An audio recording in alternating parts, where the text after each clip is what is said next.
صدیق اکبر پاک رو کے عرض کرتے ہیں یا رسول اللہ صلی اللہ علیہ وسلم آپ کا یہ غلام صدیق اکبر کیا اس حیثیت کا رکھتا ہے، اتنی طاقت رکھتا ہے؟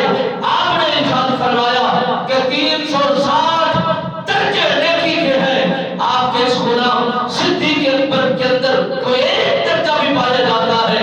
آپ مسکرائے، مسکرا کے فرماتے ہیں وہ نیکی نیکی ہو نہیں سکتی، وہ عمل عمل ہو نہیں سکتا جس عمل کے اندر، جس نیکی کے اندر اگر صدیق اکبر نہ ہو وہ نیکی نہیں کہلوائی جاتی، وہ درجہ نہیں کہلوایا جاتا۔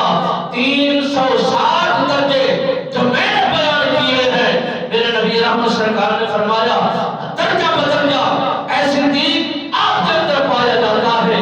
آپ کو رب نے یہ اعزاز عطا فرمایا ہے، یہ شان عطا فرمائی ہے، یہ مرتبہ و مقام یا عنایت فرمایا ہے۔